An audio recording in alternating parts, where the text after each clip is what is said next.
Agencia Misiones, a través de su policía, desde el día domingo ya estamos colaborando. Tenemos una brigada de canes con perros especialistas en búsqueda. Simplemente hemos venido a colaborar como el resto de las fuerzas. ¿Está haciendo el peronismo libertario? Lo escuché a Scioli decir eso. Una cosa de loco, ¿no? Una cosa de loco. Es lo mismo el peronismo de la pizza y champán de los 90. Claro, es verdad. Que destruyó, y es el mismo personaje. Estaba el tema de las empresas privatizables. En ese tema nosotros no tuvimos un acuerdo en el Senado como si lo tuvimos con el RIGI. Hemos pedido a diputados insistir en los temas de las privatizaciones. En lo que va del año, el Estado argentino acumula un superávit primario superior al 1% del PBI, aún claramente sin haberse aprobado aún el paquete fiscal de la ley base. Ya lo decía Néstor Carlos Kirchner, el equilibrio fiscal debe cuidarse. El expresidente Kirchner estaría orgulloso del gobierno del presidente Milei y del éxito del programa económico liderado por Luis Caputo y su equipo de notables economistas. Bueno, allí estaba la presentación. En minutos nos vamos a adentrar en un capítulo definitivamente que vale la pena escuchar hoy respecto a qué es lo que han declarado de acceso público en términos de un informe secreto que la CIDE tenía sobre la responsabilidad de Irán en el atentado a Lamia. Te voy a contar todos los detalles de Débora Plager. Con Débora además nos vamos a meter de lleno en todas las cosas que estuvimos un poco balbuceando con Luis y todo lo que se viene en términos políticos. Pablo Fernández Blanco en un ratito se mete de lleno en la historia de la primer gran anuncio en el marco de el RIGI que hizo una compañía argentina en materia energética, hidrocarburífera particularmente, del mundo del gas, en el día en que Caputo además visitó el corazón de Loma Campana con el gobernador Figueroa en Neuquén, en un ratito. Y Lourdes Marchese te va a contar detalles de lo que hay en torno a la causa Alperovich, las novedades del día, la negatoria de la excarcelación por caso y tantas otras, amén de capítulos diferentes que obviamente tienen a la justicia como protagonista. Pero empezando por Alperovich, miren lo que pasó en San Miguel de Tucumán hoy, en la sede de las más importantes de la concesionaria de autos que tiene el nombre Alperovich. Hace instantes, hubo un festejo. Me sorprendió. Me despierto 6 AM en otro barrio un domingo, pero decime dónde estás, estoy en 5. Sé que todo eso boboso va de lo mismo y que vos querés su... Ese evento que ustedes ven, que se da en la agencia de autos Alperovich, cuyo dueño José Alperovich, se dio hoy y lo que presentaron era el 90-10. ¿Qué es 90-10? Que tiene que ver con la actualidad de hoy. Vieron que la venta de autos todavía está por debajo del año pasado, pero ya el 40% de los autos 0 kilómetros que se patentaron en abril están explicados por mecanismos de financiación. Algunos por crédito, otros por cajas de ahorro, mejor dicho, por planes de ahorro. Bueno, este plan 90-10 era, pagás el 10% del auto, el 90% te lo financian, pero con el 10% que pagaste lo llevas. Este era el anuncio. Hicieron un festejo. A muchos les sorprendió, como el día después de la condena a 16 años de prisión, con alguien que además está en la cárcel con prisión preventiva, inclusive con, digamos, las explicaciones del fallo que dio el tribunal en el día de ayer, que se van a conocer recién en 2 meses largos, a fines de agosto. Bueno, sí, esto pasó.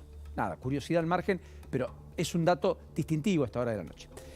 El otro es lo que pasó en La Plata y que tiene mucho que ver con lo que hacemos habitualmente. Tristemente. El celular lo tenemos hasta para caminar.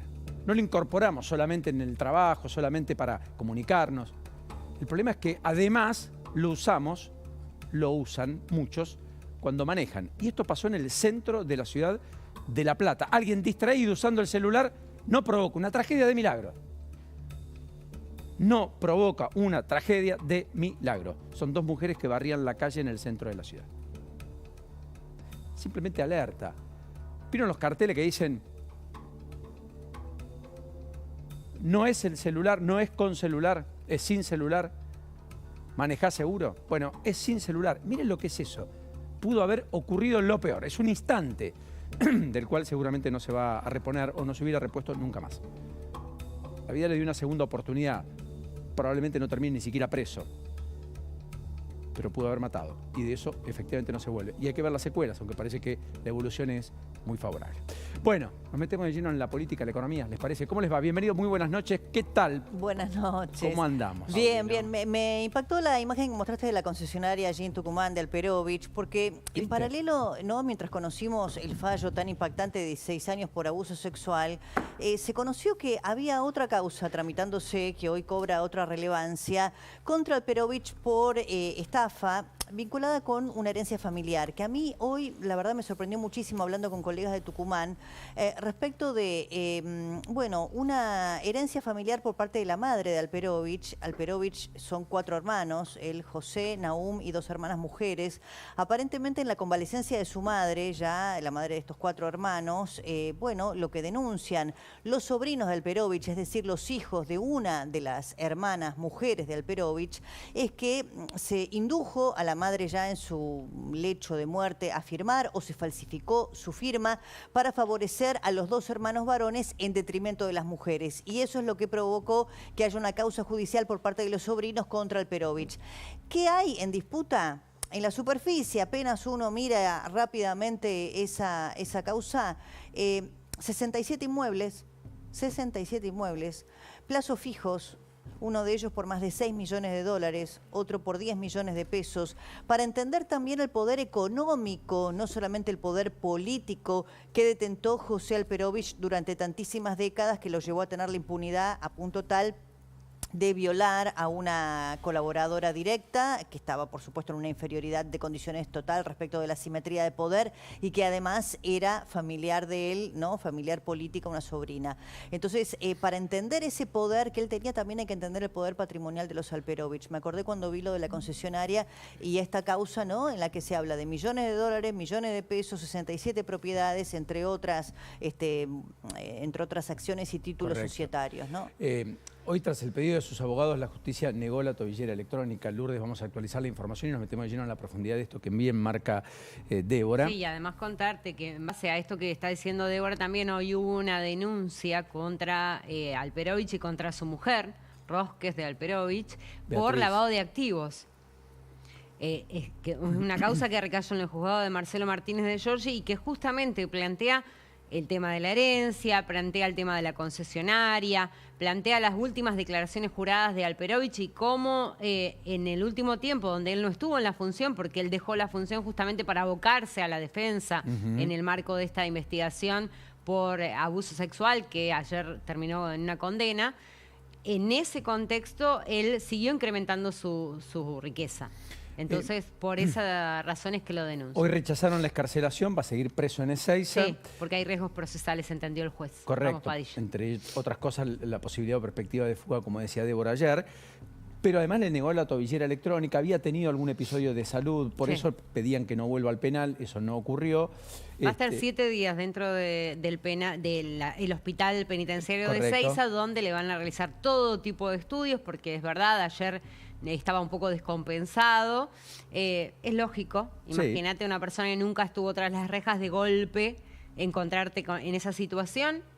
Con una condena, perdón, Lourdes, que pesa sobre él hasta el 2040, si no me equivoco. Hasta el 2040, hasta junio del 2040, exactamente. Es una condena prácticamente de por vida, claro, ¿no? De que tal vez mueras en la cárcel. Claro, claro. Ahora, hay una ley que es la ley Petri, si no me equivoco, para justamente evitar que personas acusadas de delitos graves, este sería uno de ellos, pueda gozar de beneficios de salidas anticipatorias o de la domiciliaria por edad, cuando él cumpliera 70 años en poco tiempo nada más, o la tobillera electrónica. No sé si esa ley tiene ya rango constitucional como para poder acogerse a ella, o si efectivamente Alperovich va a poder gozar de algún beneficio de estos cuando cumpla 70 o la domiciliaria, ¿no?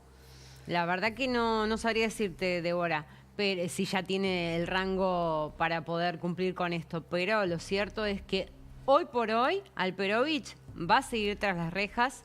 Se están barajando las opciones. Esas son las imágenes de ayer, ¿no? De cómo entraba y exactamente, demás. Paulina. Fuerte, ¿no? Muy fuerte. Como les decía, toda esta primera semana va a ser de evaluación, va a estar en el hospital de Ezeiza, donde le van a hacer todo tipo de estudios. Y una vez que se evalúe el estado de salud de él, se verá a qué unidad carcelaria va a ir el propio Alperovich. Porque no es la final de Ezeiza. Claro, debería ir a un pabellón de agresores sexuales. Correcto. Que debe ser el mayor temor, me parece a mí, que tiene José Alperovich, porque todos sabemos lo que pasa en esos sectores.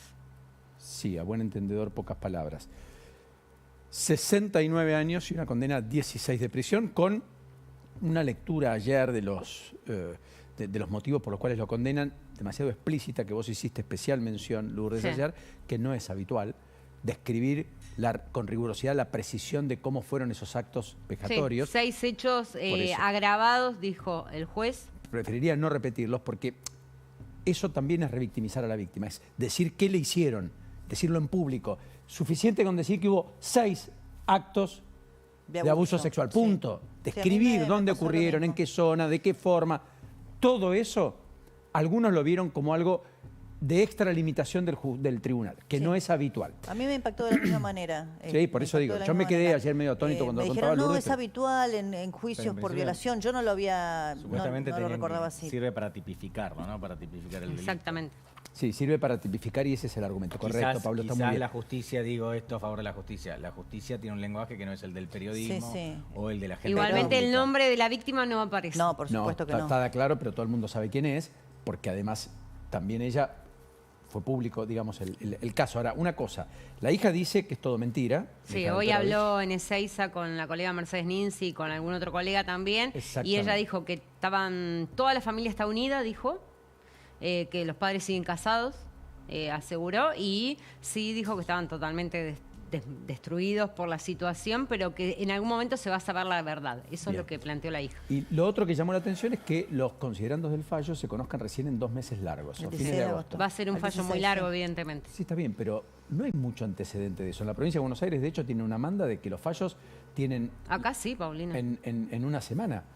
Acá tardan mucho en conocerse. En Comodoro Pi hay lo que pasa es que estamos acostumbrados a escuchar el veredicto, nada más. Pero los fundamentos tardan mucho. En causas vinculadas a la corrupción, o sea, que son procesos muy largos, etcétera. Bueno, imagínate, una pena de 16 años con 9 hechos probados por la justicia tiene que hablar de los 9 hechos, Paulina. Y tiene que fundamentarlo bien para ver por qué le dio 16 años de prisión a una persona que se dice inocente, ¿no? Bueno, más allá de todo esto está la economía. Nos quedamos expectantes de si hay novedades de Loan, por supuesto es prioridad. Estamos ahí en Corrientes con toda la preocupación que eso genera. Nos quedamos expectantes de lo que está pasando en Comodoro Rivadavia, pero no solo en Comodoro Rivadavia, sino en muchos lugares de la Patagonia, con la muy fuerte nevada que ha generado situaciones de mucha incomodidad para no solo el tránsito, ha dejado a muchos varados en medio de un arranque de un fin de semana largo, inclusive personas que iban desde La Plata a Comodoro Rivadavia o desde Bahía Blanca a Comodoro Rivadavia, que quedaron en la ruta sin poder atravesarla. De hecho, estuvo cortado el tramo entre El Bolsón y Bariloche en algún momento. En Bariloche también muy intensa la nevada. Fíjense la cantidad de nieve que hay, lo vemos en magnitud y dimensión cuando uno observa que los autos están casi tapados, digamos, ¿sabes? Son muy fuertes, vientos intensos, ahora está un poco mejor, más calmo el clima, pero todavía hay secuelas y se ha resquebrajado otra vez la Ruta 3. Nos empezamos a acostumbrar a estas cosas que, de hecho, en Comodoro Rivadavia fueron un denominador común en los últimos años post-pandemia, ustedes recuerdan. Bueno, pero digo, está la economía a todo esto, querido Pablo, y con está muy interesante. Muchos indicadores. Te propongo una especie de ping-pong de indicadores para después meternos de lleno en lo del RIGI, pero hoy tuvimos un INDEC activo en 3 datos fuertes. Por un lado, lo que muestra el INDEC hoy es que el consumo no repuntó en abril, que sigue muy frío y que eventualmente, si hay piso, lo vamos a ver el mes próximo con la estadística de mayo, que es el famoso piso al que apunta el gobierno, que habría tocado la economía, porque en mayo muchos indicadores parecerían estar superando el mes de abril. Ahora, ventas en autoservicios mayoristas, 21,2 interanual. Horroroso. 21,2 interanual. Hacía mucho tiempo que en consumo no perdían esta magnitud las ventas. Consumo en super e hipermercados, interanual, 17,6%. 17,6% respecto a abril 2023. también cayeron respecto a marzo inclusive, tanto en supermercados mayoristas como en los supermercados más tradicionales, lo cual está marcando que la foto es mala, la película no es mejor, porque la caída sigue, a diferencia de lo que estamos viendo en la industria, que parecería haber un pequeño rebote en abril con alza del 0,7, el 1, el 1,5 en algunos niveles de actividad industrial. Entonces, primer dato, consumo muy frío.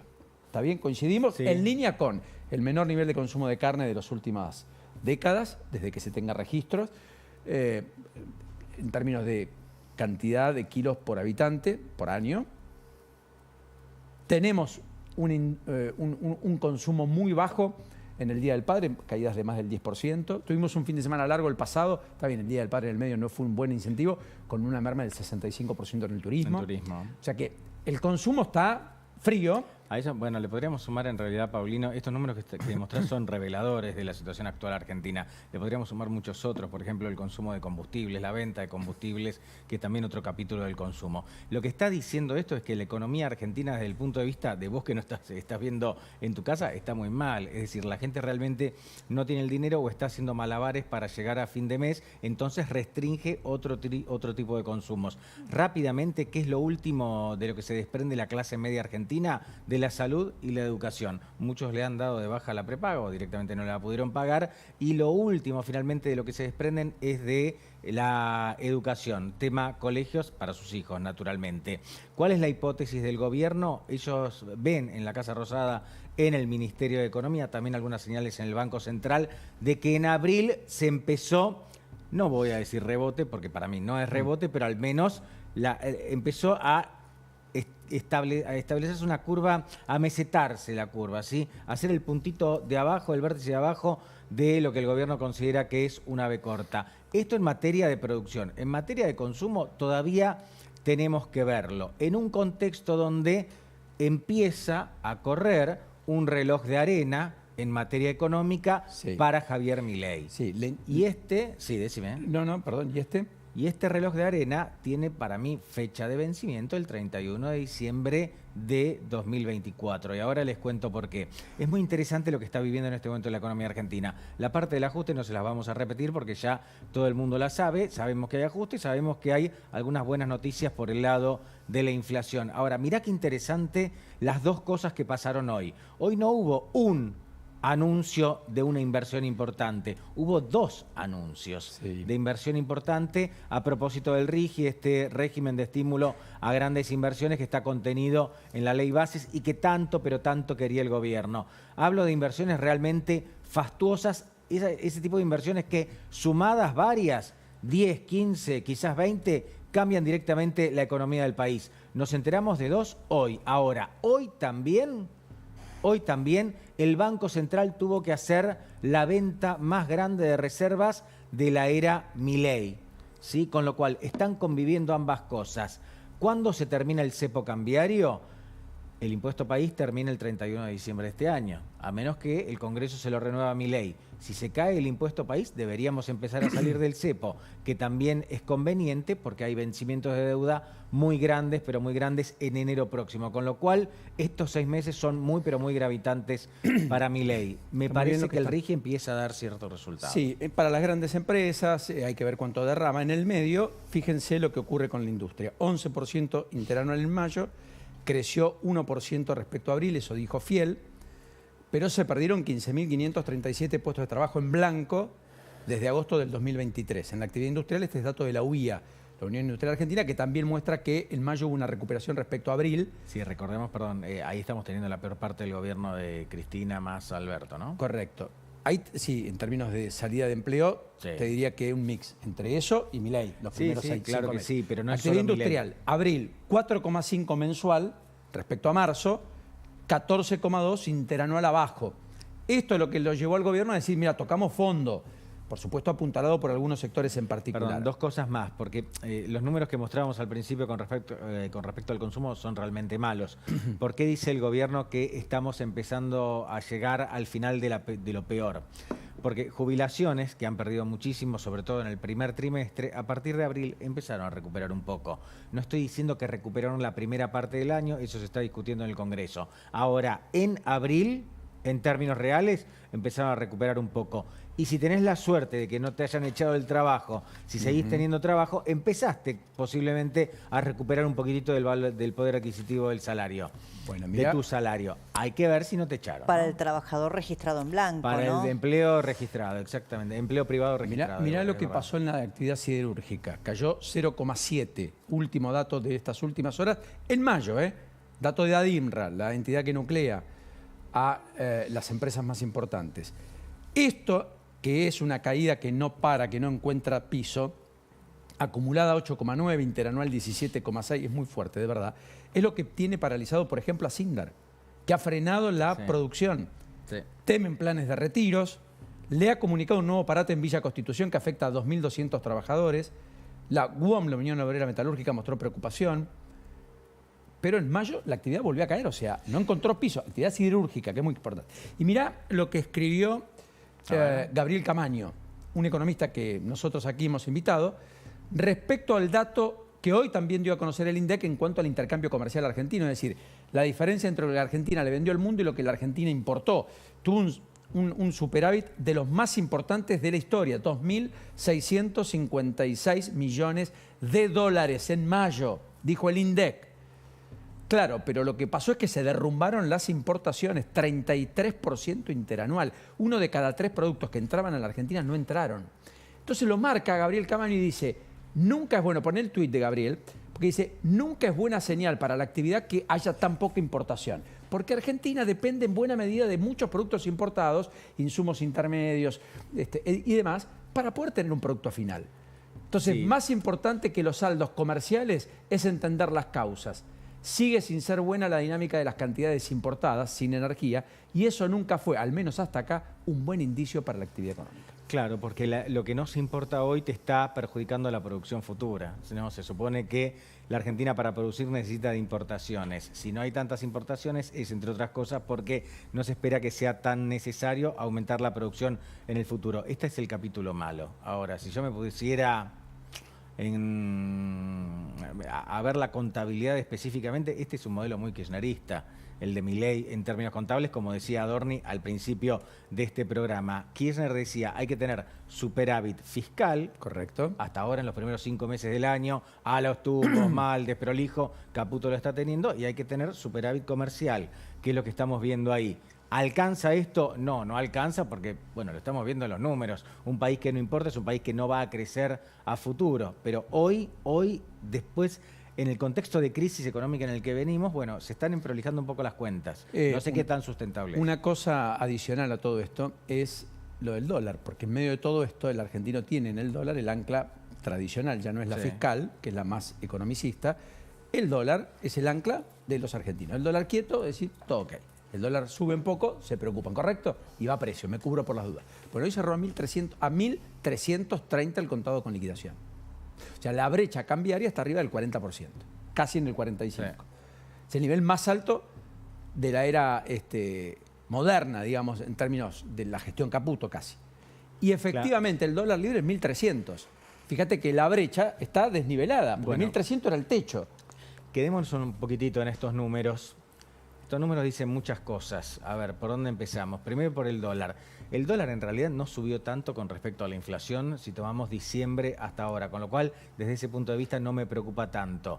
Ahora, sí es cierto que está subiendo. El problema es que no es tanto para el argentino que el dólar suba, sino que suba rápido. Cuando el dólar sube está bien. ¿Y la brecha? Rápido nos genera... No es algo con la brecha. Con el 40 de brecha. 40. No, y eventualmente el traslado a la inflación, porque el gobierno tiene la expectativa de seguir bajando el índice inflacionario más allá de los regulados del mes que viene. Yo particularmente, al menos hoy, quizás mañana les digo algo distinto, pero al menos hoy con estos números no estoy tan preocupado, porque entiendo que con este contexto, en este nivel de inflación, no me preocupa tanto. Sí es cierto lo que vos estás diciendo a propósito de la brecha. Recordemos que con el kirchnerismo hubo una brecha que superaba el 100%. Sí, claro. ¿No? Y eso atentaba contra cualquier tipo de planificación económica.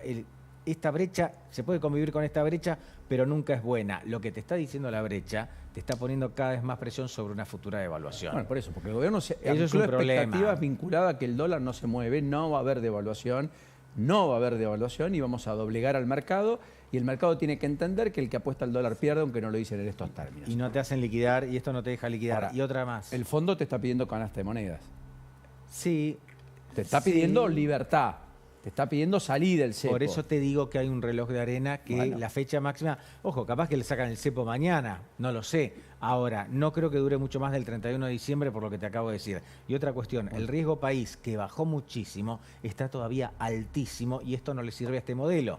Porque a partir de enero van a tener el país tiene muchísimos vencimientos de deuda. Y si el riesgo país no está más bajo, no pueden rolearlo, es decir, cambiar un título por otro. Con estos niveles de riesgo país va a ser realmente complicado. Por eso, repito, hay un reloj de arena corriendo y hay 6 meses para que ese número de 1.384 puntos básicos baje por lo menos a 500. Sí, definitivamente. En el medio está el tema de las terminales, que no lo dijimos, pero hablamos de la venta de autos y demás. Hay 6 terminales que pararon la producción esta semana. Sí. Es una semana típica, es cierto. Muchas empresas bajaron la persiana, muchos hicieron home office, etcétera. Ahora, la verdad es que, salvo Volkswagen, Ford y la planta de Stellantis ahí en el Palomar, sí. El resto paró. Y efectivamente estamos en un escenario donde todo el mundo está advirtiendo sobre una variable que en la Argentina había dejado de ser un problema. No necesariamente en el buen sentido, que era el empleo. El empleo empezó a ser otra vez preocupación. La calidad del empleo es mucha preocupación desde hace mucho tiempo. Es más, lo decía la propia ex vicepresidente, es la primera vez que en la Argentina, teniendo trabajo, aún así no se deja de ser pobre. Bueno, eso efectivamente sigue ocurriendo, pero además se agrega que hay muchos que están empezando a salir del mercado laboral. Y cuando vos dejás del mercado laboral, muy difícilmente después te reincorpores. Muy difícil para los que tienen más de 40 y ni hablar de los que tienen más de 50. Sí, el otro día uno de los consultores que suele hacer relevamiento de opinión pública nos decía que había virado la preocupación respecto del tema inflacionario en cuanto a las preocupaciones por los temas económicos al tema del empleo. No porque efectivamente haya gente que dejó el mercado laboral, sino porque estaban advirtiendo que en la empresa en la que trabajan o en la fábrica había menor nivel de ventas, menor consumo, menos trabajo. Entonces había, bueno, una preocupación respecto de que este empresario pyme o el dueño del lugar donde yo estoy trabajando, bueno, ¿cuánto tiempo más va a poder sostener esta plantilla de empleados si tiene, bueno, una merma en su rentabilidad, ¿no? Sí, yo creo que es un denominador común. Por otra parte, hay cosas que están aumentando por encima de la media de la inflación. Ayer se conoció la canasta de crianza, que no llegamos a contarlo. En mayo subió por encima de la inflación, superó los 407.000 pesos, creció casi 6%, con una inflación que fue al 4,2%. Canasta de crianza, que es esta, que muchos jueces de familia están tomando o teniendo en cuenta para regular muchas veces las cuotas alimentarias y demás. Lo cual también está descalzado con la realidad. Cualquier juez de familia o cualquier juzgado de paz del interior del país te va a decir, ¿cómo un padre que gana 500.000 pesos para decirle por tu hija pagale o pasarle a la mamá 300.000? No hay chance, no hay manera. No, claro que no. Y no es insensibilidad, es imposibilidad material de hacerlo. Sí. Los salarios municipales muchas veces son 300.000 pesos, 400.000. Los empleados de comercio ganan esa plata en el interior del país.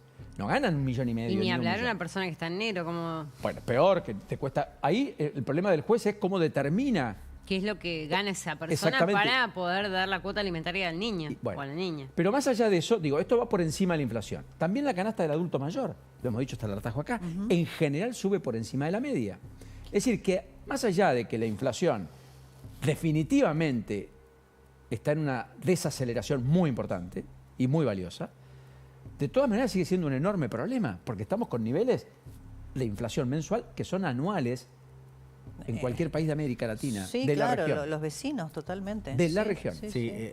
A ver, de ninguna manera sugerimos que se le ganó la pelea a la inflación, ¿no? O sea, la inflación está bajando, pero sería un enorme error, gravísimo error, pensar que este gobierno ya le ganó la lucha a la inflación. Hay que continuar. Y en este contexto, hay varias anclas hoy para los precios, porque por algo bajaron tanto. Una de esas anclas es que no hay actividad económica. Una de esas anclas es que el mercado, la demanda, quien te va a comprar no te convalida ese precio tan alto, justamente porque no hay dinero, por todo lo que acaba de decir Paulino, porque el salario no alcanza y porque también es difícil tener un empleo.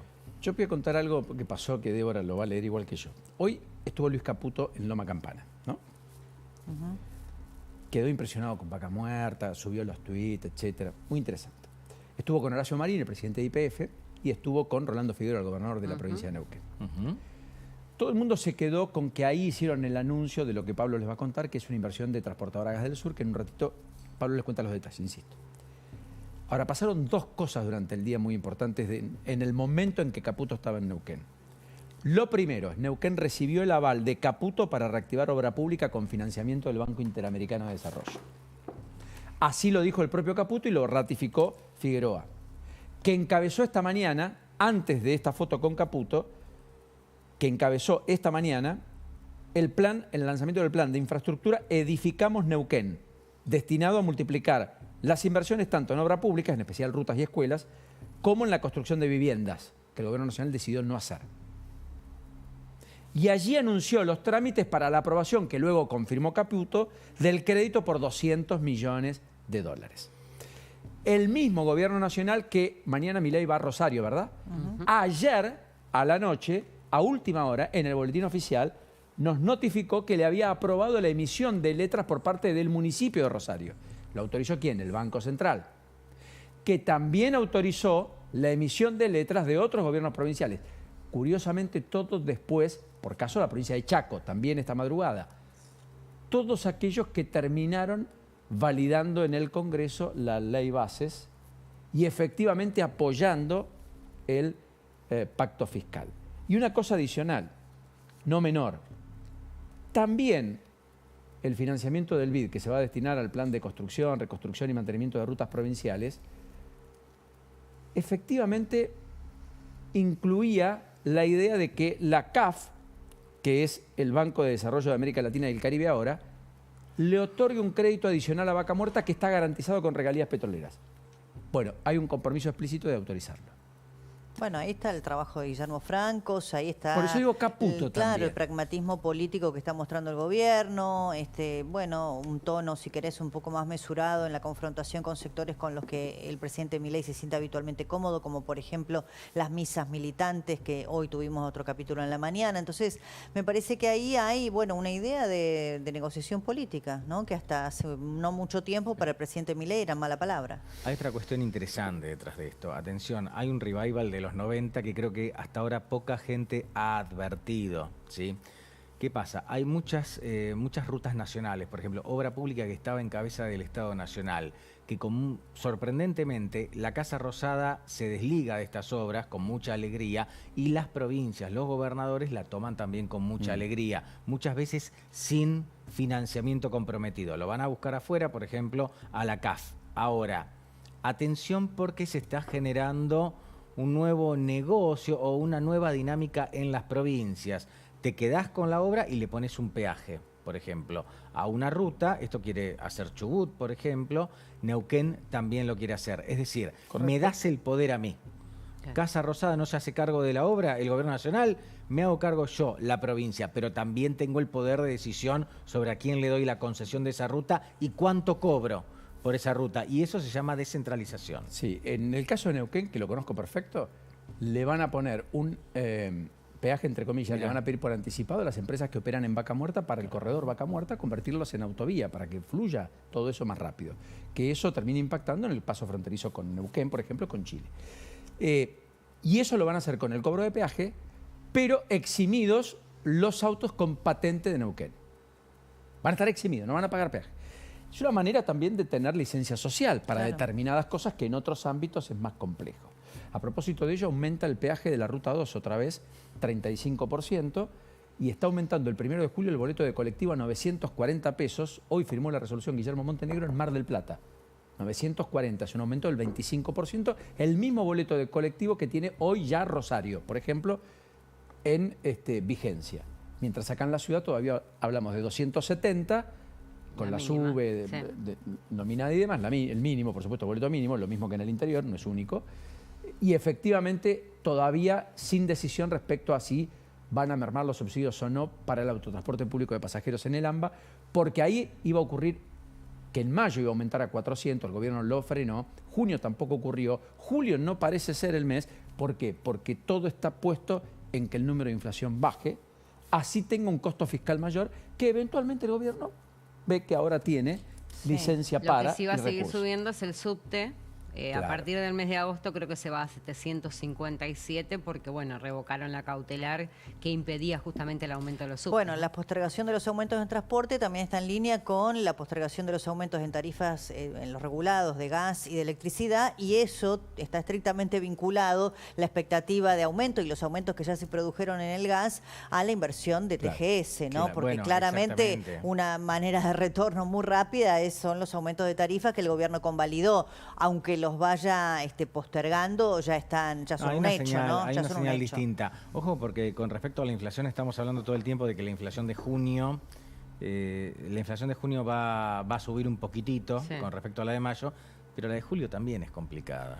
Ojo, porque en julio empiezan a jugar muy fuerte las prepagas, por ejemplo, que hasta ahora estuvieron un poco sojuzgadas por lo que pasó en la justicia. Sí. Y hay varias cosas. Dicho sea de paso, se homologó el acuerdo. El juez Stinco homologó finalmente ese acuerdo que se había firmado el día 27 de mayo. Se cumplieron todos los requisitos. La Secretaría de Comercio notificó de que había dado de baja esa medida de tutela anticipada que había realizado contra 7 de las prepagas.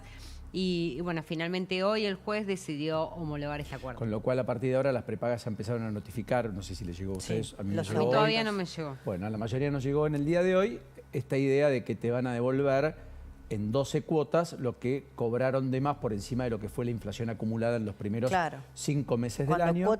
Cuando cobres la cuota 10 de la devolución va a valer un caramelo. Más o menos, más o menos 4.000 Y el aumento que en paralelo... Tiene una indexación, ¿no? Tiene una indexación. Sí, Banco Nación tasa activa. Eso. Y el incremento que algunas prepagas ya anunciaron para las cuotas de julio están por encima de la inflación, ¿no? 8%, 9%, algunas 7%, otros 12%. Y porque se liberó el precio nuevamente. Sí, pero... O sea, esta cautelar fue rara, yo debo decirlo. Para mí, primero fue un error del gobierno haberse presentado y haber hecho una cautelar. Porque si vos vas a decidir que liberás los precios, ¿para qué hiciste esto? Porque al final las prepagas terminaron ganando, si se quiere.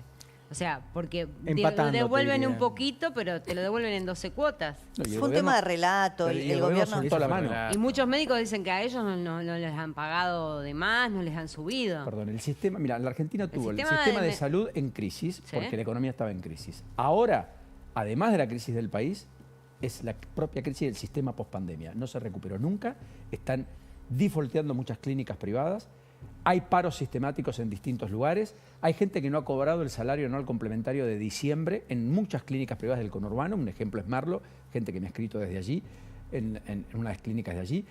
Hoy IOMA no está pagando prótesis, entonces la gente va y la paga, porque lo contrario no puede reemplazar o no puede ponerse, después de la fractura de la cadera no puede recuperarse. Y esto cuesta $2.000, $2.500, caso que me tocó muy de cerca de un amigo. O sea, esto pasa hoy en el sistema. El sistema está implosionando. Los anestesistas fin de semana largo no intervienen. ¿Cómo los? Sí, no intervienen. O sea, todo aquello que no sea con riesgo de vida, es decir, lo programado, por ejemplo, una prótesis de cadera, a esperar el lunes, martes, fin de semana largo. Y esto no es el médico, porque la clínica no hay mejor negocio que sacar rápido al paciente, porque además tenés riesgos. Eso es lo que está pasando en el sistema de salud en la Argentina. El público se replegó, hospital público. Todo el mundo fue hacia el privado para tener una mejor atención. El privado cruje, no está financiado.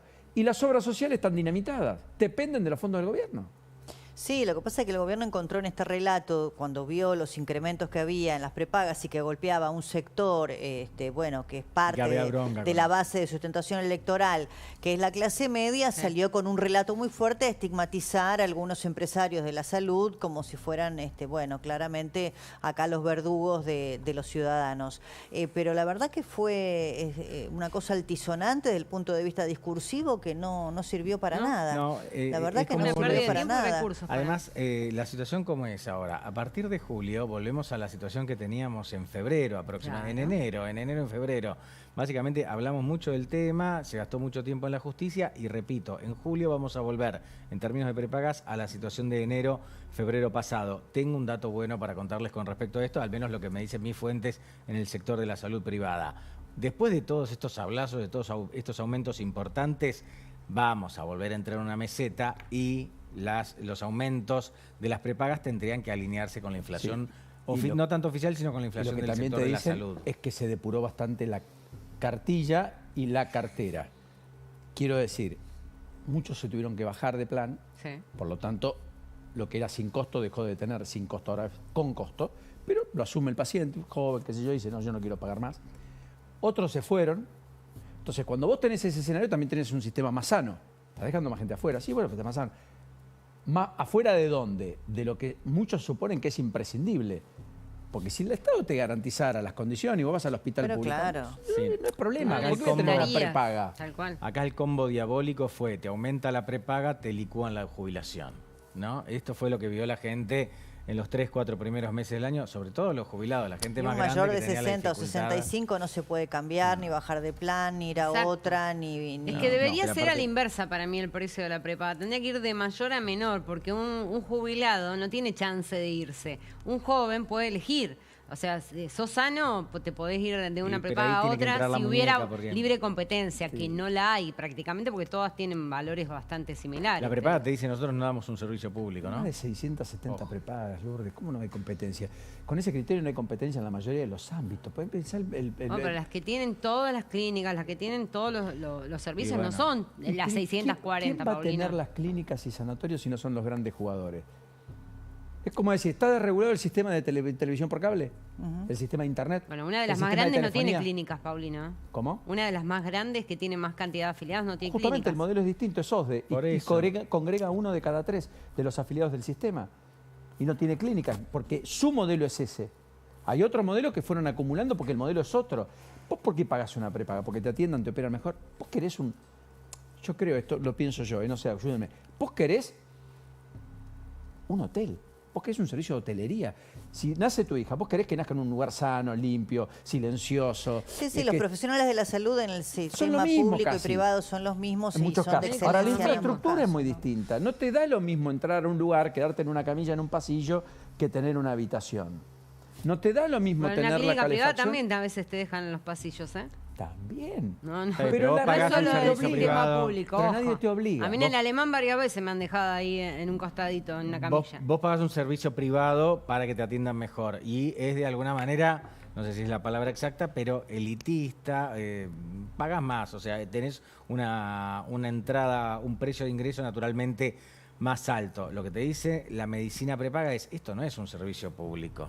Claro. Sí, no, No, andá al ¿cómo? Ellos o tienen sea, todo el derecho a poner el andá precio al que hospital quieran. público ¿No te en todo gusta? Te caso. El vas. problema es del Estado que no te da la salud pública que corresponde. En el medio de todo esto, repito, fue un combo tremendo el primer trimestre del año porque a los jubilados los estaban liquidando con la licuación, las prepagas aumentaban y a nadie se le ocurrió muñequear un poco a ver cómo capeaban esa situación. Contame lo del acceso público. ¿Qué es esto, Débora, sobre la responsabilidad de Irán en el atentado de la AMIA? Mira, es el acceso público de un informe del año 2003 que ya había sido desclasificado con la diferencia que ahora es de acceso público. La verdad que suele suceder en el mes de junio, julio, cuando se está cumpliendo un nuevo aniversario del atentado de la AMIA, suelen aparecer noticias de impacto vinculadas con la investigación.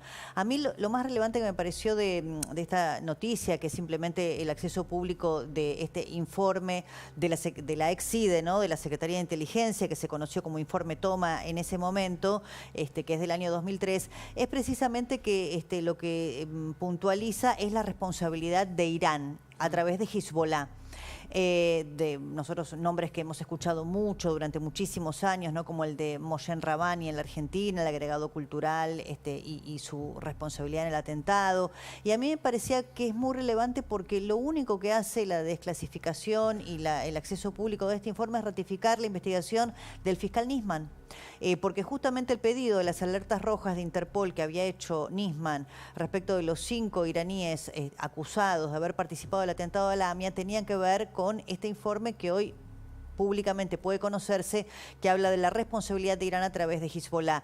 Y es muy importante porque en el medio del posicionamiento geopolítico de la Argentina, pensar que Cristina Kirchner firmó un pacto, un memorándum de entendimiento con Irán, que está claramente aquí significado como el responsable del atentado a la AMIA, bueno, hoy todos podemos conocer esa información y entender que Irán es el que financia el terrorismo internacional, es el que ha financiado a los terroristas que pusieron la bomba en la AMIA a través de Hezbollah, y dejar de discutir respecto de este tema, ¿no? No hay duda de que Irán ha sido responsable del atentado a la AMIA.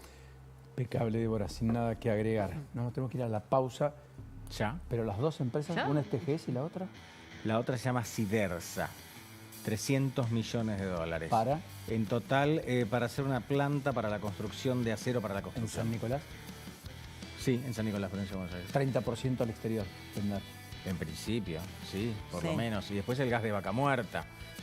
Solo hoy, el gobierno recibió anuncios de inversión por 1.000 millones de dólares. Esto es una locura, hacía muchísimo tiempo que no pasaba. Sí, el ahorro de 700 millones en la balanza comercial. No solamente la inversión, sino que cuando el gasoducto funcione va a haber un ahorro importante. Claro, y cambiario también. Porque habíamos hablado de todo, pero la empresa no la menciona. Pausa, sí, pausa. Sí.